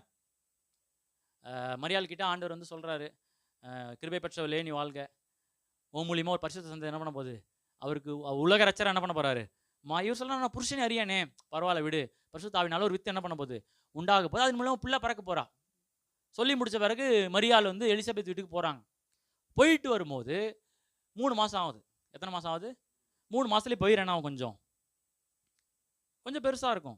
ஆனால் வேதத்தில் எங்கேயுமே சொல்லலை. மரியாள் போய் யோசேப்பு கிட்ட போயிட்டு, தான் ஜோசப் சூசையப்பரு, இந்த மாதிரி மரியாள் நான் வந்து தூதன் வந்தார் சொன்னார் கர்ப்பி, அதே எதுவுமே எங்கேயும் என்ன பண்ணல. இங்கிலீஷில் அழகாக இருக்குது, தே ஃபவுண்டர் ப்ரெக்னென்ட். மக்கள்லாம் கண்டுபிடிச்சாங்களாம் மரியாள் எப்படி இருக்கிறா, ப்ரெக்னெண்ட்டாக இருக்கிறான்னு மக்கள் கண்டுபிடிச்சாங்களாம். ஏன்னா எதை பார்த்து, இப்போ ஏற்கனவே என்கேஜ்மெண்ட் ஆயிடுச்சு, ஜோசப்புக்கும் மேரிக்கும் என்கேஜ்மெண்ட் ஆயிடுச்சு. ஏன்னா ஒரே சர்ச் 2 பேரும், ஒரே ஆலயம் தேவாலயம், எருசலேம் தேவாலயம் தான். சின்ன வயசுலேருந்தே பழகி இருக்கிறாங்க. 2 பேரும் நிசி டானி மாதிரி ஓடி பிடிச்சி விளாண்டுருப்பாங்க நான் நினைக்கிறேன். அவன் 2 பேர் சொல்லி வச்சு அவன் தான் மரப்பையன் சொல்லி வச்சிருப்பாங்களா என்னன்னு தெரியல. நிச்சயமாயிடுச்சு. நிச்சயமாகி அந்த நாட்கள் நிச்சயத்துக்காக இப்போ யோசேப்பு மரியாளுக்கு அவர் வீடு கட்டிட்டு இருக்காரு. ஏன்னா அந்த யூத கலாச்சாரத்துக்கு அப்படி தான் வீடு கட்டிட்டு இருக்காரு. இப்போ தூதன் வராரு, மரியாள் என்ன ஆயிட்டாங்க, இப்போ கர்ப்பமாயிட்டாங்க. எலிசபெத் வீட்டுக்கு போயிட்டு தானே வயிறு கொஞ்சம் பெருசாக தெரிய ஆரம்பிச்சிருச்சு. யாருக்கும் சொல்லலை, அம்மா கிட்ட கூட சொல்லலைன்னு வச்சுக்கோங்களேன். ஒரு நாள் யோசேப்பு வீட்டுக்கு வராரு. ஏய் வராரி மாப்பிள்ள எந்திரி. மரியாதை இப்போ எந்திரிக்க முடியல, அப்படியே கஷ்டமாக 4 மாதம் ஆனாலும் என்ன ஆகிடும் அவங்களுக்கு, கொஞ்சம் அந்த வலியெல்லாம் வரும். உடனே வீட்டில் போய் வாந்தி எடுக்கிறார். யோசிப்பேன், என்ன மரியாள் என்னாச்சு, உடம்பு சரியில்லையா தெரில. இந்த எலிசபெத் வீட்டுக்கு போனால் அந்த பஸ் ஸ்டாண்டில் பானிபூரி சாப்பிட்ருப்பான்னு நினைக்கிறேன். எதையாவது கண்டதையும் சாப்பிட்டு நீங்கள் வந்து வாந்தி எடுத்துட்டு இருக்கிறது இதே வேலை. வீட்டில் ஒரு கீரை செஞ்சு வைக்கிறேன், சாப்பிட்றதில்ல யோசிப்பு. கல்யாணத்துக்கு பாரு நீ தான் அவளை திருத்தணும் அப்படின்னு சொல்லிடுவான். சரிம்மா மரியாள் உடம்பு பார்த்துக்கோ நான் வரேன் அப்படின்னு போயிட்டு மரியாள் யோசிப்பு. இப்போ அப்படியே ஊரெல்லாம் பேச்சு, மரியாள் வயிறு பெருசாக இருக்குது, ஒருவேளை எங்கே போனான்னு தெரியல, என்ன ஆச்சுன்னு தெரியல, எப்படி இந்த கர்ப்பம் வந்துச்சுல ஊரெல்லாம் பேச்சு. யோசிப்பு கேட்டிருப்பேன், என்ன யோசிப்பு என்ன மரியாள் கர்ப்பமாக இருக்காது நீ தான் காரணமானா யோசிப்பு சொல்லிருப்பேன். இவங்க எனக்கு இதுக்கு என்ன இல்லை, சம்மதமே இல்லைங்க. நான் அவளை பார்க்கவே இல்லை, அவள் என்னை பார்க்கவே இல்லை, நாங்கள் நல்ல ஒரு ஆவிக்குரிய உறவில் இருந்தோம், எப்படி ஆச்சுன்னு எனக்கு தெரில. அப்போ ஊர் மக்களாக பேச இப்போ யோசிப்பு என்ன வந்திருக்குன்னு சொன்னால் ஒரு கோவம் வந்திருக்கும். சே மரியாள் இப்படி பண்ணிட்டாலே, என்கிட்ட ஒரு வார்த்தை சொல்லியிருக்கலாமே, சரி விடு. இந்த மரியாள் கூட எங்கேயுமே யோசேப் கிட்ட போய் சொல்லலை, சொல்லியிருந்தா என்ன நடந்திருக்கும். இப்போ மரியாள் போகிறாங்கன்னு வச்சுக்கோங்களேன் யோசேப் வீட்டு தேடி. யோசேப்பே உங்கள்கிட்ட முக்கியமான ஒரு விஷயம் சொல்லணும். யோசேப் வந்து அறுத்துனுகிறார் டேபிளில், கார்பெண்டராச்சு அவர் அறுத்துனுகிறார். அஸ்வினி டே எங்கெல்லாம் யாரும் வர வேணாம் சொல்லுப்போ, யார் முஞ்சி நான் முழிகிறதில்ல சொல்லுப்போ, அவன் என்னங்க வந்தா அவளை கிளம்பு சொல்லு. இல்லை யோசேப்பு நான் உங்கள்கிட்ட ஒரு விஷயம் சொல்லணும், தூதன் வந்தார், அதனால தூதனாடி முதல்ல நான் தானே உனக்கு தூதனா இருந்தேன், என்னைய பார்த்தா தான் அப்படியே தூதன் மாதிரி வரீங்க எல்லாம் வாங்கி தரீங்கன்னு சொன்னீங்க, இப்போ யார் வந்தா, இல்லை கேப்ரியல். கேப்ரியல் இப்போ அவன் யார் கேப்ரியல், யாரையோரோ பேரை சொல்கிறடி, போ நல்லா இருப்போ, எங்கே இருந்தாலும் நல்லா போ பிள்ளைக்கு வேணா யோசேப்பின் பேர், இல்லை அவருக்கு ஏசு ஏசு வேற வந்துட்டாரா போ. ஆனால் யோசேப்பு ரொம்ப நல்லவர்.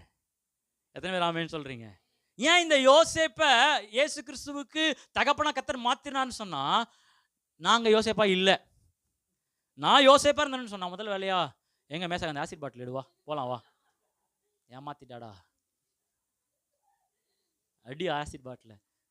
உயிரோட என்ன பண்ணக்கூடாது, நான் கொண்டிருப்பேங்க, நானாக இருந்தால் கொண்டிருப்பேன். என்னை காதலிச்சு நிச்சயம் பண்ணி என்னை ஏமாற்றி டேட் ஃபிக்ஸ் பண்ணி அவளுக்காக நான் ஒரு வீடு கட்டி இப்படி இருந்தா என்னை ஏமாத்தின பொண்ணுக்கு ஆசிட் ஊற்றி என்ன பண்ணியிருப்பேன், கொண்டிருப்பேன். அப்படி இல்லையா ஊரெல்லாம் கூட சேகரண்ணா டேட் நல்லா வாங்க எல்லாம் வாங்க, இது ஒரு பஞ்சாயத்து, நீங்கள் தான் கரெக்டாக பஞ்சாயத்துலாம் கரெக்டாக பேசுவாப்புல இவர், பேசுங்க. நியாயப்பிரமாணம் சொல்லுது இவங்களை கல்லெறிந்து கொல்லணும்ன்ட்டு, கட்டாயம் அவளை கல்லெறிந்து கொல்லணும் அப்படின்ட்டு அந்த தீர்ப்பை வழங்கி, இவளுக்கு பைசாவது குத்தாவது அப்படி தீர்ப்பை வழங்கி அவளை முதல் கல்லை நான் போட்டு கொண்டாதான் எனக்கு நிம்மதியாக இருக்கும். இது நான் 2வது நான் பண்ணியிருப்பேன். அப்படியும் இல்லையா இவங்களும் அதுக்கு சாதகமாக போயிட்டாங்கன்னா ஃபோன் எடுத்து பாருங்கள் ஃப்ரெண்ட்ஸ், லைவில் போயிட்டு ஒருத்தர் ஏமாத்திட்டா ஃப்ரெண்ட்ஸ், பொண்ணுங்களே இப்படி தான் ஃப்ரெண்ட்ஸ், காதலை நம்பாதீங்க ஃப்ரெண்ட்ஸ், ஆமாம் பொண்ணுங்களே இப்படி தாண்டான்னு சொல்லி லைவ்லேயே தூக்க மாட்டேன்னு நான் செத்துருப்பேன், இல்லை ட்ரெயினில் போய் தலையை குத்து நான் செத்துருப்பேன். அடுத்த நாள் மரியாதை அரெஸ்ட் பண்ணிட்டு போயிருப்பாங்க. அல்லேலூயா. இது எதுவுமே செய்யலை. வேதம் சொல்லுகிறது அவர் என்ன பண்ணாராம், தள்ளி விட நினச்சா அப்படின்னா ஹி பிகேம் சைலண்ட் அப்படின்னு என்ன சொல்கிறாருன்னா, வாட்ஸ்அப்பில் பிளாக் பண்ணிட்டாராம், ஃபேஸ்புக்கில் பிளாக் பண்ணிட்டாராம். மரியாதை அப்படி வந்தால் இப்படி தலை குஞ்சு போயிட்டாராம். நல்லா இரு மரியாதை, எங்கே தான் நல்லா இரு மரியாதை, ஆசீர்வாதம் உனக்கு மரியாதை அப்படின்னு போயிட்டாராம். ஆண்டவர் பார்க்குறாரு, இவ்வளோ நல்லவனா நீ, ஆனால் நீதிமானாக இருந்த யோசேப்பு, இப்பேற்பட்ட குடும்பத்தில் தான் என் மகன் வளர்ப்பு தகப்பனா இந்த யோசேப்பு மாறணும்னு சொல்லி யோசேப்பு தேவையில்லாத போதும் யோசேப்பை திருப்பி அந்த திட்டத்தில் போட்டு இயேசு கிறிஸ்துவுக்கு வளர்ப்பு தகப்பனா மரியாளும் யோசேப்பும் மாறுறாங்க. ஏன்னு சொன்னா ஆண்டவருக்கு குடும்பம் முக்கியம், நல்ல அப்பா வேணும், நல்ல அம்மா வேணும். அப்படிப்பட்ட குடும்பத்தில் தான் இயேசு கிறிஸ்து வளரணும்னு விருப்பப்படுகிறார். அல்லேலூயா. இன்றைக்கு நம்ம குடும்பத்தின் மேலே ஒரு கரிசனை உள்ளவராக இருக்கிறார். நம்ம குடும்பத்தை அவர் சீர்படுத்துகிற தேவனாக இருக்கிறார். அல்லேலூயா. எல்லாமே ஆரோக்கியமான குடும்பத்தில் இருக்கணும்னு அவருடைய நோக்கமாக இருக்கிறது. அதனாலதான் சங்கீதம் 68ஆம் சங்கீதம் நினைக்கிறேன், வீடு இல்லாதவர்களுக்கு தேவன் தனிமையானவர்களுக்கு வீடு வாசல் ஏற்படுத்துகிறாராம். நீங்க ஆரோக்கியமான ஒரு தனி நபராக இருந்தால் கர்த்தர் நமக்காக ஏற்ற வேலையில துணையை ஏற்படுத்துவார். நம்முடைய சபையில் இந்த வருஷம் நிறைய திருமணங்கள் நடக்க போகுது. எத்தனை பேர் ஆமேன்னு சொல்றீங்க? புது குடும்பங்கள் கட்டப்பட போகிறது. அல்லேலூயா. பக்கத்தில் சொல்லுங்க, உங்க குடும்பம் சொல்லுங்க, உங்க குடும்பம் சிறந்த குடும்பமா இருக்கணும். சிங்கிளா இருக்கிறவங்கள பார்த்து சொல்லுங்களேன், 4 பேர் அந்த வாலிபர்ல இருக்க சொல்லுங்களேன், சொல்லுங்க உங்க இந்த வாக்கு தத்துவம் 68 வாக்கு தத்துவம் நிறைவேற போகுதுன்னு சொல்லுங்க. அல்லேலூயா. அவங்களுக்கு சந்தோஷம், எஸ் குடும்பம் வரப்போகுது, எஸ். அல்லேலூயா. தனிமையானவர்களுக்கு அவர் குடும்பத்தை ஏற்படுத்தி அழகு பார்க்கிறவர் அவர். அவனை ஒண்டியாரு, பேச்சுலராரு, கல்யாணம் பண்ணாம சன்னியாசியா போ, வேற மதங்கள். அன்னைக்கு இந்து மதத்தை பற்றி பைபிள் காலேஜ் டீச் பண்ணும்போது அதான் சொன்னேன்.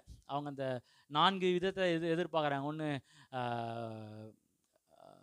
பேச்சுலராக இருக்கணும், இன்னொன்று வந்து சன்னியாசியாக, கடைசியில் என்னன்னா காட்டுக்கு போயிடணுமா, கடைசியில் காடு வாவானது வீடு போனது. அந்த நிலைமை தான் அந்த பிரம்மச்சாரிய விஷயம் அப்படின்ற ஒரு இந்துஸ்ல இருக்கு. ஆனால் கர்த்தர் நம்ம அப்படி இல்லை, தனிமையாகவே இருக்கக்கூடாது, உனக்காக எதை ஏற்படுத்துகிறேன், குடும்பத்தை நான் ஏற்படுத்துகிறேன்றாரு.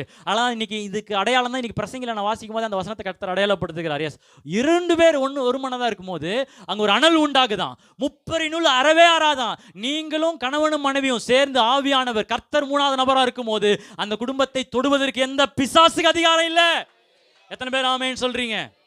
ஈசாக்குக்கு அம்மா மரித்த பிறகு ரொம்ப துக்கமாக இருக்கிறார். ஆதியாகமம் 24:67 வேதம் சொல்லுகிறது, ரெபேக்காளை திருமணம் செய்தவுடன் அம்மாவின் மரணத்திலிருந்து ஒரு ஆறுதல் அடைந்தாராம். குடும்பமா இணையும் போது ஒரு ஆறுதலை கர்த்தர் தருகிறார். யோசேப்பு அண்ணன் தம்பி துரோகம் பண்றாங்க, பண்ணாத தப்புக்கு ஜெயிலுக்கு போறாரு, ஜெயிலில் மறக்கப்பட்டு வருஷக்கணக்காக வேதனையில் இருக்கிறாரு.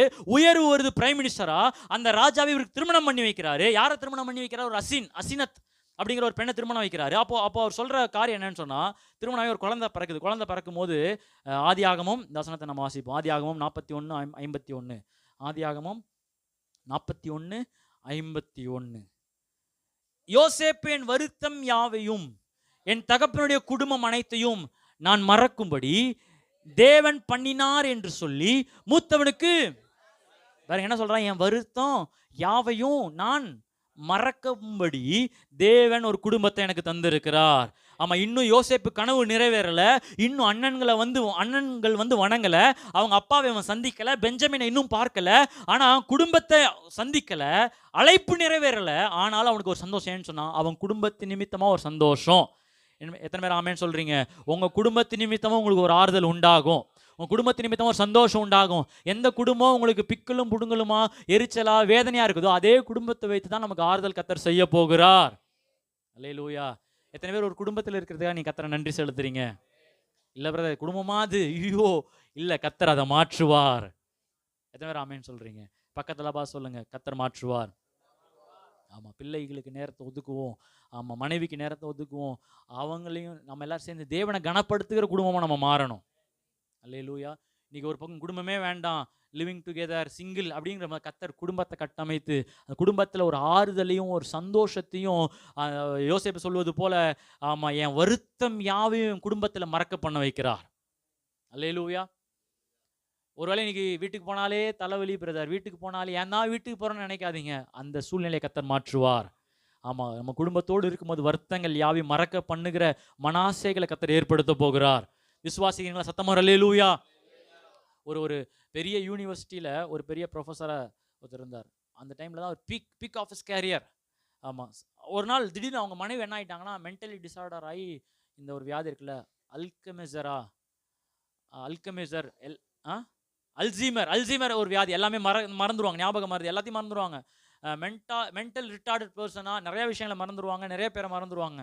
அப்போது இப்படிப்பட்ட மனைவி வீட்டில் இருக்கும்போது அவர் வேலைக்கு போயிட்டு அந்த போர்ட் ஆஃப் மீட்டிங்கில் சொன்னாராம், என் வேலையை நான் ரிசைன் பண்ணுறேன் அப்படின்னாராம். வேலையை ரிசைன் பண்ணுறேன். எல்லாரும் சொன்னாங்களாம், இவ்வளோ பெரிய பதவியில் இருக்கிறீங்க, இன்னும் கொஞ்ச நாள் போயிடுச்சுன்னா இதை விட ஒரு மிகப்பெரிய பதவி நீங்கள் வரப்போகுது, இந்த டைமில் ஏன் பீக் ஆஃப் ஹிஸ் கேரியரில் இருக்கிறீங்க, ஏன் உங்கள் வேலையை நீங்கள் விடணும், உங்கள் வேலையை நீங்கள் விட்டுறாதீங்க, தயவுசெய்து விட்டுறாதீங்க. இல்லை என் மனைவிக்கு உடம்பு சரியில்லை, அதனால் என் வேலையை விட்டு என் மனைவி நான் கவனிக்க போகிறேன்னு சொன்னாராம். அப்போ அங்கே இருந்தவங்களாம் சொல்கிறாங்களாம், ஏன் அவ்வளோ போய் நீங்கள் ஏன் கவனிக்க போகிறீங்க, உங்கள் மனைவிக்கு தான் நீங்கள் யாருன்னே தெரியாதே, உங்கள் மனைவிக்கு தான் நீங்கள் யாருன்னே, நீங்கள் தான் உங்களை தான் மறந்துட்டாங்களே, நீங்கள் யாருன்னு தான் மறந்துட்டாங்களே, அப்படிப்பட்டவங்களுக்கு எதுக்கு நீங்கள் போய் சேவை செய்யணும். அப்போ அவர் சொன்னாராம், என் மனைவிக்கு வேணாம் நான் யாருன்னு தெரியாமல் இருக்கலாம், எனக்கு தெரியும் என் மனைவி யாருன்னு சொல்லி. அல்லேலூயா. ஒரு கமிட்மெண்ட்டோட, ஏன்னா நான் கமிட்மெண்ட் பண்ணியிருக்கிறேன், மரணம் எங்களை பிரிக்கும் அளவும், எல்லாம் சொல்லலாம், மரணம் எங்களை பிரிக்கும் அளவும், ஆமாம் நான் கைவிட போகிறதில்லை. நீங்களும் நானும் அப்படி தான் இருக்கணும். எத்தனை பேர் ஆமேன்னு சொல்கிறீங்க? குடும்பத்தை எதுக்காகவும் யாருக்காகவும் விட்டு கொடுக்கவே கூடாது. அவங்களுக்காக ஜெபிக்கணும், அவங்களுக்காக சப்போர்ட் பண்ணணும், அவங்களுக்காக யுத்தம் செய்யணும்.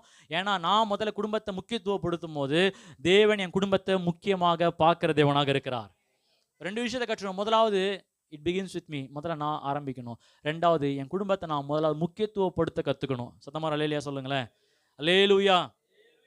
அப்போது குடும்பத்தை முக்கியத்துவப்படுத்த என்ன நடக்குன்னு சொன்னால், நம்முடைய குடும்பம் ஆசீர்வாதமாய் மாறும், நம்முடைய சந்ததிகள் ஆசீர்வதிக்கப்படும்.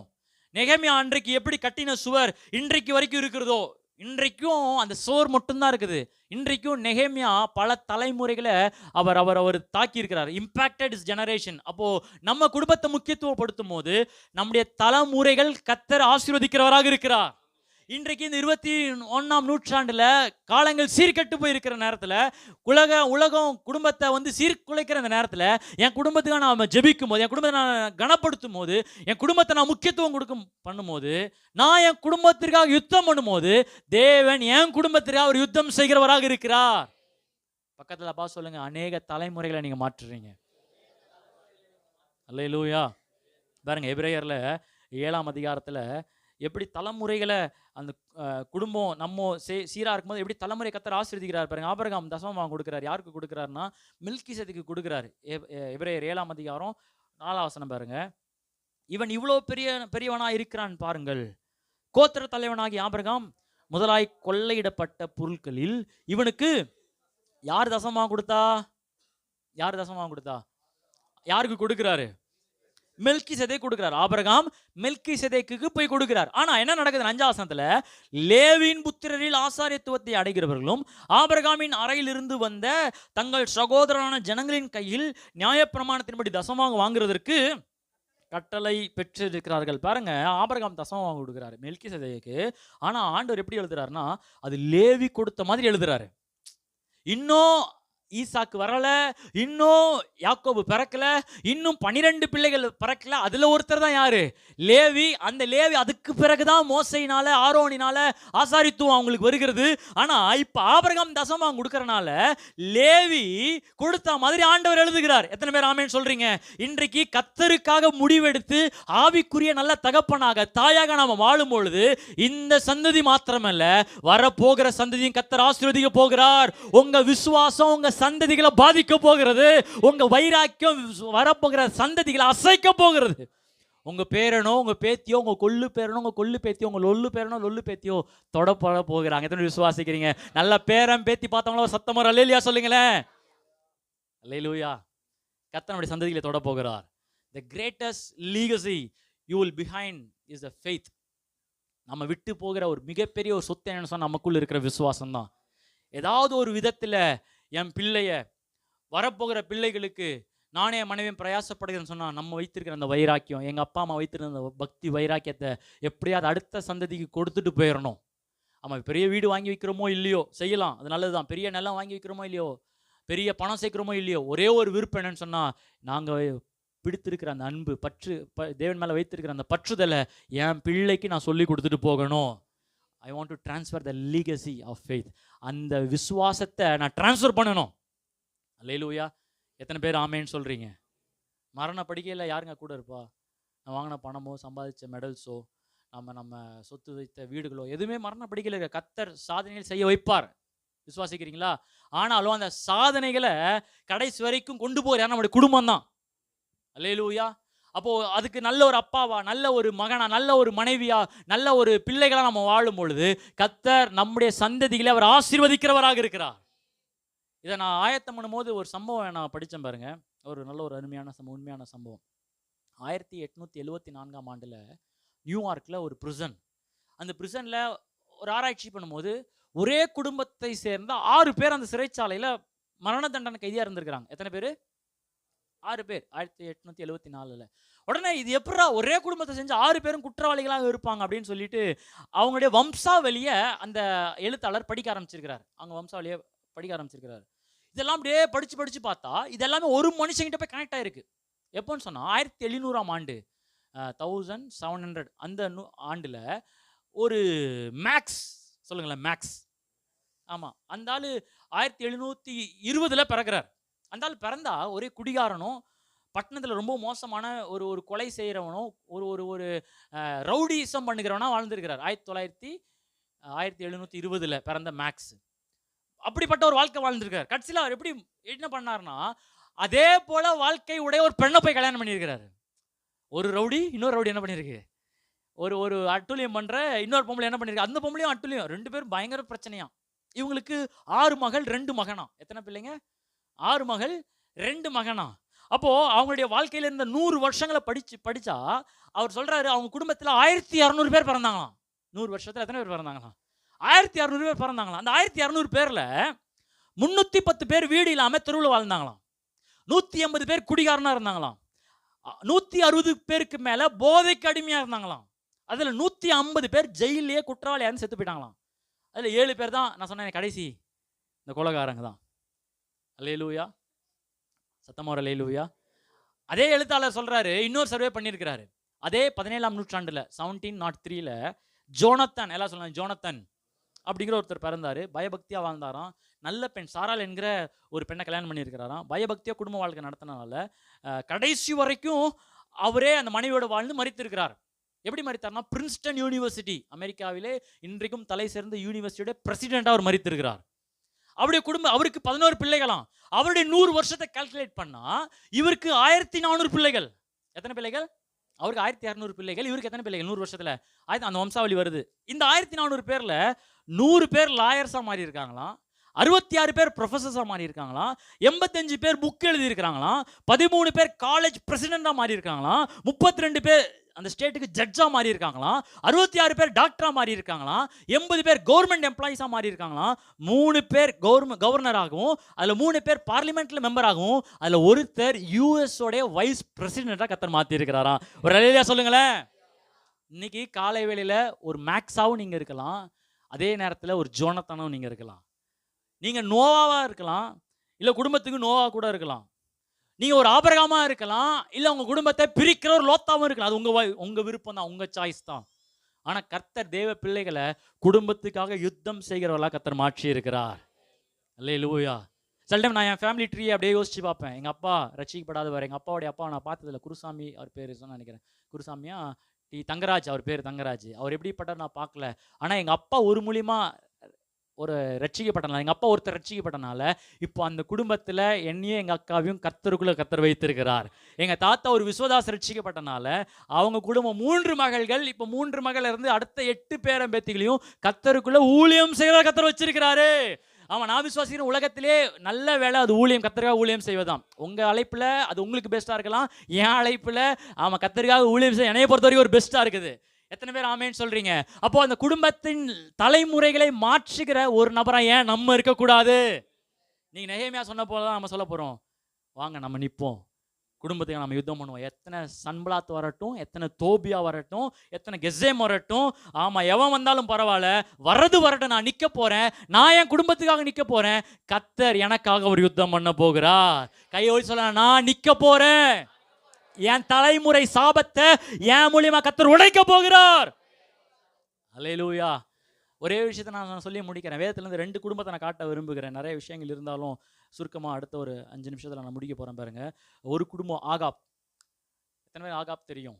ஆகாப்னாலே ஒரு ஆகாதவன் அர்த்தம். ஆமா, அவன் பேருக்கு ஏற்ற மாதிரியே எப்படி போனான் ஆகாதவன். அவன் மனைவி நல்ல ஒரு மனைவி எசபேல் ஒரு பிசாசுக்கு அடையாளம், விக்கிரகாராதனை, பிசாசு, சூனியக்காரி, கள்ள தீர்க்கதரிசிகளுக்கு சோறு போட்டு வளர்த்தவ. ஆமா, இவங்களுக்கு 70 பிள்ளைகளா? எத்தனை பிள்ளைகளா? 70 பிள்ளைகள். ஆமா, ஆனா இவங்க குடும்பம் எப்படி ஆயிடுச்சுன்னா, ஒரு நாள் யுத்தத்துல இந்த ஆகாப் செத்து போயிடுறாரு. மனைவி எசபேல் என்ன பண்ண, ஒரு நாள் பால்கனியில் எட்டி பார்க்கறா, பின்னாடி நான் தூக்கி தள்ளி விட்டான். தள்ளி விட்ட கீழே விழுந்தா மண்டை செதறுது. ஆமா, திரும்பி வர்றதுக்குள்ள நாயெல்லாம் என்ன பண்ணிடுதுன்னா நக்கி ஒரு எலும்பு கூட இல்லாத அளவுக்கு குடும்பம் நாசமா போயிடுச்சு. 70 பேருக்கு என்ன, நாங்க திடீர்னு ஒரு எதிரி கும்பல் வந்து அந்த 70 பேருடைய தலையை வெட்டி எடுத்தாருங்களாம். ஒரு மோசமான முடிவு. Evil parents, கர்ஸ்டு children. மோசமான ஒரு முடிவு. ஏன்னா பெற்றோர்கள் எப்படி இருந்தாங்க, ஒரு வில்லியா இருந்தாங்க. பிள்ளைகளுடைய முடிவும் மோசமா போயிடுச்சு. அதே நேரத்தில் இன்னொரு குடும்பத்தை வேதத்தை நம்ம அடையாளப்படுத்துகிறது. ஒரு நாள் தாவீது உடன்படிக்கை பெட்டி எடுத்துக்கொண்டு வருகிறாரு. எருசலேமுக்கு கொண்டு வர போதில் நடுவழியில் ஊசா தெரியாமல் தொட்டுருக்கான். யூசா என்ன பண்ணிடுறாரு, செத்து போயிடுறாரு. எல்லாருக்கும் ஒரு பயம், இது எப்படி எடுத்துகிட்டு போக போகிறோம், நடு ரோட்டில் நம்ம மாட்டிக்கிட்டோமே, இதை எப்படி எருசலேமுக்கு எடுத்துகிட்டு போக தெரியாத நேரத்தில் அந்த ரோட்டு ஓரத்தில், எருசலேமுக்கு போகிற வழியில் அங்கே ரோட்டு ஓரத்தில் ஒரு மனுஷன் இருக்கிறார். அதுதான் நம்முடைய ஹீரோ, ஓபேத் ஏதோம். எல்லாரும் சொல்லணும் ஓபேத் ஏதோம். அவன் பேரில் ஏதோம் இருக்கிறனால சொல்கிறாங்க, ஒருவேளை அவன் ஏதோமின் ஜாதியாக கூட இருக்கலாம்.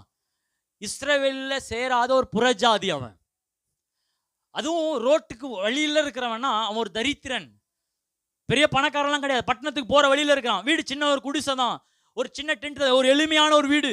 அவன் ஓடி வந்து சொல்றான், ராஜாவே நான் கேள்விப்பட்டேன், உடன்படிக்கை பெட்டி வைக்கிறதுக்கு இடம் இல்லையா, எப்படி கொண்டு போறதுன்னு தெரியல. என் வீடுலாம் ரொம்ப பெருசுலாம் கிடையாது ராஜாவே, குடிசை தான். ஆனா உடன்படிக்கை பெட்டி வைக்கிற அளவுக்கு என் வீட்டில் இடம் இருக்குது. அல்லேலூயா, சத்தமா அல்லேலூயா. வீட்டில் அந்த உடன்படிக்கை பெட்டி வைக்கிறாங்க. தாவீது ஓகே சொல்றாரு. அவன் கர்த்தருக்கு அந்த உடன்படிக்கை பெட்டியில பலி செலுத்த ஆரம்பித்தானா. ஏன்னா ஓபேத் ஏதோம்னாலே சிவப்பின் சேவகன் அர்த்தம், ரத்தத்தின் வேலைக்காரன் அர்த்தம். எப்படி பிரதர் சொல்றீங்க பலி செலுத்தினானா?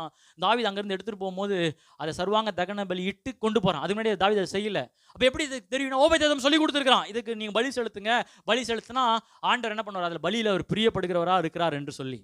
அல்லேலூயா, சத்தமா ஒரு அல்லேலூயா. அப்போ ஓபேத் ஏதோம் வீட்டுல உடன்படிக்கை பெட்டி. ஒரு தரித்திரன், ஒரு புறஜாதி, வீட்டுக்கு தெரு ஓரமா வாழ்கிறவன், யாருமே கண்டுபிடிக்கப்படாதவன், யாராலையும் கண்டுக்கப்படாதவன், இப்ப உடன்படிக்கை பெட்டியை சுற்றி வாழ ஆரம்பிக்கிறான். அல்லேலூயா. நம்முடைய குடும்பமானது உடன்படிக்கை பெட்டியாகிய இயேசு கிறிஸ்துவை சுற்றி வாழ ஆரம்பிக்கணும். எத்தனை பேர் ஆமேன்னு சொல்றீங்க? உங்க குடும்பம் எதை சுற்றி வாழுது? ஐயோ என் பிள்ளைகள் நல்லா படிக்கணும், நல்லதுதான். நல்லா இங்கிலீஷ் பேசணும், நல்லதுதான். அதை விட என் பிள்ளை அந்நிய பாஷை பேசுற பிள்ளையா மாறணும், என் பிள்ளை கர்த்தருடைய சமூகத்தில் வளர்கிற பிள்ளையா மாறணும். புக்ஸ் படிக்கிறானோ இல்லையா, என் பிள்ளை வேதத்தை படிக்கிறவனா அவன் மாறணும். எத்தனை பேர் ஆமேன்னு சொல்றீங்க?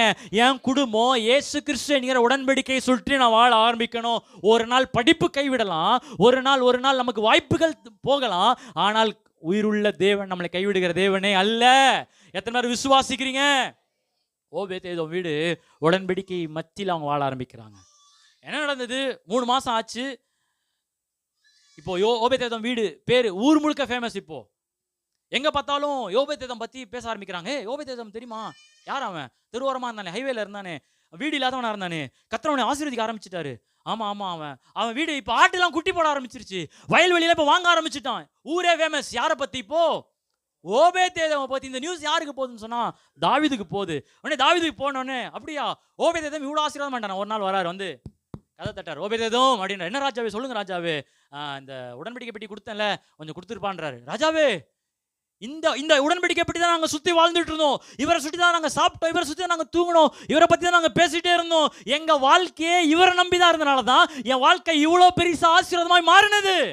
எத்தனை பேர் சொல்ல முடியும், அவரை சுற்றி வாழ்கிற எனக்கு ஒரு குறைவு ஏற்படாது, என் பிள்ளைகள் தலைமுறைகள் ஆசீர்வதிக்கப்படும், என் வீட்டில் வியாதிக்கு இடம் இல்லை, ஏன்னா என் வாழ்க்கை இயேசு கிறிஸ்துவை சுற்றி இருக்கிறது. அல்லேலூயா. ராஜா சொல்றாரு, ஓபேத் ஏதோம் உன் குடும்பம் மாத்திரம் இல்லை ஓபேத், தேசமே ஆசீர்வதிக்கப்படணும். அல்லேலூயா. நாங்கள் பேக் பண்ணுறோம் அப்படின்னு உடனே இவருக்கு மனசே இல்லை. ஆண்டவரே உடன்படிக்கை பெட்டி எடுத்துகிட்டு போயிட்டீங்கன்னா எங்கள் வீட்டு எப்படி இருக்கும்? சரி உடனே வீட்டில் பிள்ளைங்கிட்டலாம் சொல்கிறாரு, தம்பிங்க எல்லாம் கிளம்பி பேக் பண்ணி எங்கே போகிறோம்? உடன்படிக்கை பெட்டி எங்கே போகுதோ அங்கே நாம் போகிறோம். எத்தனை பேர் ஆமேன்னு சொல்கிறீங்க? தேவனை சுற்றி தான் என் வாழ்க்கை இருக்க போகுது. இயேசு கிறிஸ்துவ அடையாளத்தை தெரிந்து கூட நாங்கள் வாழ போகிறோம். அல்லேலூயா. எடுத்துகிட்டு போய் தேவாலயத்தில் வைக்கிறாங்க உடன்படிக்கை பெட்டியை. இந்த பிள்ளைகள் எல்லாருமே அந்த தேவாலயத்தில் பணி செய்கிறவர்களாக மாறுறாங்களாம். பாருங்க, முதல்ல ஒரு குடும்பத்தை காட்டினா ஆகாப்பு எசபேல். எத்தனை பிள்ளைகள் அவங்களுக்கு? 70 பிள்ளைகள். தீமையான வாழ்க்கை வாழ்ந்தனால, கர்த்தரை கனப்படுத்தாதனால, கர்த்தருக்கு விரோதமாக செஞ்சனால அவங்களும் மரிச்சு போனாங்க. அந்த 70 பேர் என்ன பண்ணாங்கன்னு சொன்னால் தலைகள் துண்டிக்கப்பட்டது. அதே நேரத்தில் இன்னொரு குடும்பம் புறஜாதி தான், ஓபேத் ஏதோம், தெருவோரமாக வாழ்ந்தவன் தான், தரித்திரம் தான், ஒன்றுமே இல்லை தான். ஆனால் இயேசுவை நடுவில் வைத்து, உடன்படிக்கை பெட்டி நடுவில் வைத்து வாழ்ந்தாங்க. இவனுக்கு 70 பிள்ளைகளாம். எத்தனை பிள்ளைகளாம்? 70 பிள்ளைகள். இந்த 70 பிள்ளைகளும் தேவாலயத்தில் டோர் கீப்பர்ஸ், அந்த பிகேம் டோர் கீப்பர்ஸ், பணி செய்கிறவர்களாக மாறினாங்க. தேவாலயத்தில் லேவிக்கு தான் இடம், ஆனாலும் கர்த்தர் அவங்களை கனப்படுத்தினால 70 பேருக்கும் அப்பாயின்மெண்ட் எங்கன்னு சொன்னால் தேவாலயத்தில். கரங்களை தட்டி ஆண்டவரை மகிமைப்படுத்துவோமா? எஸ், அப்பேற்பட்ட ஓபேத் ஏதோம் குடும்பமா நம்ம குடும்பம் மாறட்டுமே. எழும்பி நிற்போம். ஹல்லேலூயா, ஹல்லேலூயா, ஹல்லேலூயா. நீ கர்த்தர் ஒரு நல்ல ஒரு வாய்ப்பை கர்த்தர் கொடுத்துருக்கிறார். ஒருவேளை நீங்கள் ஆகாப்பா மாறலாம், இல்லை ஒரு ஓபேத் ஏதோமா நீங்கள் மாறலாம். அது நீங்கள் தான் தீர்மானிக்கணும். ஒருவேளை நீங்கள் ஆபிரகாமும் மாறலாம், இல்லை ஒரு லோத்தா பிரிக்கிறவர்களாக நீங்கள் மாறலாம். அதை நீங்கள் தான் தீர்மானிக்கணும். குடும்பத்திற்கு ஆட்டுக்குட்டியை தெரிந்து கொள்ளாத ஒரு எகிப்தியனாகவும் இருக்கலாம், இல்லை என் குடும்பத்திற்கு நான் தான் ஆட்டுக்குட்டியை தெரிந்து கொள்வேன் என்கிற ஒரு இஸ்ரவேலானா நீங்கள் மாறலாம். Fight for your family. உங்கள் குடும்பத்துக்காக நீங்கள் தான் யுத்தம் செய்யணும். கர்த்தர் யுத்தம் செய்ய ஆரம்பிப்பார். ஹல்லேலூயா, ஹல்லேலூயா, ஹல்லேலூயா. பிள்ளைகளை சபைக்கு கொண்டு வருவோம், வசனத்தை சொல்லிக் கொடுப்போம், பாடல்களை சொல்லிக் கொடுப்போம். பேழையில் ஒவ்வொரு பலகை நம்ம அடிக்க அவர் பேழையின் பாதுகாப்புக்குள்ளே வருகிறாங்க. எந்த பிசாசுக்கோ, எந்த இந்த உலகத்தின் சூழ்நிலைக்கோ, உலகத்தின் நாசமோசத்துக்கோ, பாவ காரியங்களுக்கோ நம்முடைய குடும்பத்தில் இடம் இல்லை. என் குடும்பத்துக்கு நான் யுத்தம் பண்ண போகிறேன் ஆண்டவரே. என் குடும்பத்துக்காக நான் யுத்தம் பண்ணும்போது கர்த்தர் எனக்காக யுத்தம் பண்ணுவார். ஒரு நிமிஷம் கரங்களை உயர்த்தி நம்முடைய குடும்பத்துக்காக ஸ்தோத்திரம் பண்ணுவோம். கர்த்தர் கொடுத்த நல்ல தகப்பனுக்காக, நல்ல தாய்க்காக, நல்ல பிள்ளைகளுக்காக, நல்ல உறவினர்களுக்காக கொஞ்ச நேரம் ஓ ராஷா காதா ராலாவா ஆண்டவர் எங்கேயோ இருந்த என்ன ஒரு குடும்பமாய் மாற்றி பிள்ளைகளை பெற செய்தீரே, பேர பிள்ளைகள் எடுக்க செய்தீரே. இவைகள் எல்லாம் செய்த தேவன் நிச்சயம் குடும்பத்திற்காக ஒரு திட்டத்தை நீ வைத்திருக்கிறீர். நிச்சயமா என் குடும்பத்துக்குள்ள உலகம் வராது அப்பா. என் குடும்பத்தை நான் வேலி அடைக்கிறேன். ஓவே தேதமை போல என் குடும்பமான உடன்படிக்கை சுற்றி சுற்றி சுற்றி நாங்கள் வாழ போகிறோம். ஓ ராஷா கதராபா. படிப்பை விட, அந்தஸ்தை விட, வேலையை விட, ஓ இந்த உலகத்தில் இருக்கிற பொருளாசைகளை விட என் குடும்பம் உங்களை சுற்றி வாழ போகுது. யோசுவாவை போல நாங்க சொல்ல போறோம், நீங்க எப்படி வேணா வாழுங்க, நானும் என் குடும்பமும் கர்த்தரையே சேவிப்போம். ஓ ராஷா தாராலாபா. தேவனுக்கு முக்கியத்துவம் கொடுக்கிற ஒரு குடும்பமாக, தேவனை கனப்படுத்துகிற ஒரு குடும்பமாக, தேவனுடைய ஆராதனைக்கு, ஓ தேவனுடைய வார்த்தைக்கு கீழ்ப்படுகிற குடும்பம் எங்க குடும்பம் மாறட்டும். ஓ ராஷா தார. சில குடும்பங்களை சமாதானத்தை கர்த்தர் கட்டளையிடுகிறார். சில குடும்பத்தில் கர்த்தர் பொருளாதார ஐஸ்வர்யத்தை கர்த்தர் கட்டளையிடுகிறார். ஓ எந்த அளவுக்கு தேவனை கனப்படுத்த குடும்பத்தில் ஒரு சமாதானத்தை கர்த்தர் கட்டளையிடுகிறார். நல்லா கரங்களை தட்டி பெற்றுக்கொள்வோம். ஓ ராஷா தாராவா. இன்னும் சில குடும்பங்கள் ரட்சிக்கப்படலையா, கர்த்தர் மாற்றுவார். அந்த தகப்பனை மாற்றுவார், அந்த தாயை கர்த்தர் மாற்றுவார், அந்த பிள்ளையை கர்த்தர் தொடுவார். உங்க கண்ணீருக்கு எல்லாம் கர்த்தர் ஒரு நிச்சய விடுதலை வைத்திருக்கிறார். ஓ நெகேமியா போல வாங்க போராடலாம், வாங்க யுத்தம் பண்ணலாம். ஒரு கையில ஓ ஆயுதங்களையும் ஒரு கையில கெட்டுவதற்கான சாமான்கள் எடுத்துக்கொண்டு நிற்போம். எத்தனை கெசேம் வந்தாலோ, எத்தனை சன்பலாத் வந்தாலோ, எத்தனை தோபியா வந்தாலோ, ஓ கர்த்தரின் தயவுள்ள கரம் என் கூட இருக்கிறது. எனக்கு வர வேண்டிய பங்குகள் உண்டாகும், எனக்கு வர வேண்டிய சொத்துக்கள் உண்டாகும். ஓ ராஷா காதாராலா. எந்த பிசாசோ எனக்குரியதை திருட முடியாது, எனக்குரிய சமாதானத்தை திருட முடியாது, எனக்குரிய சந்தோஷத்தை திருட முடியாது, என் பிள்ளைகளுக்குரிய ஆசீர்வாதத்தை திருட முடியாது. ஹalleluya ஷதரலதரலதியா. நானும் என் வீடும் என் வீட்டார் அனைவரும். எத்தனை பேர் யோசுவா போல சொல்ல முடியும்? நானும் என் வீடும் என் வீட்டார் அனைவரும் ஓயாம். ஹalleluya. ஒரு கரு போல காத்தீரே இயேசுவே, சிதையாமல் சுமந்தீரே நன்றி. ஆமே. ஒரு கரு போல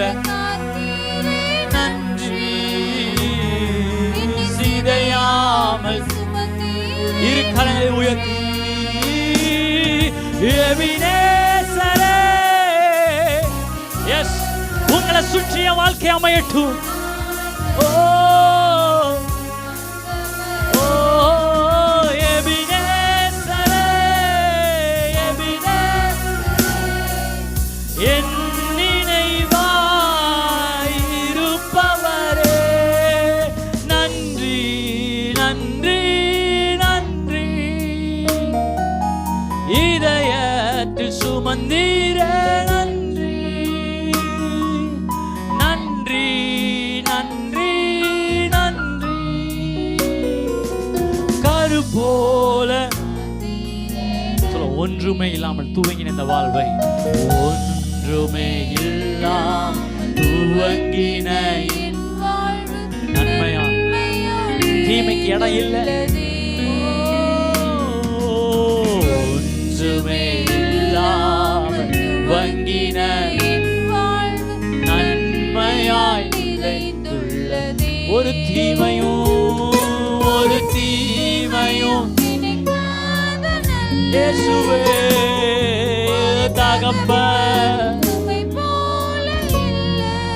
ஹalleluya. என் குடும்பம் உங்களை சார்ந்ததப்பா.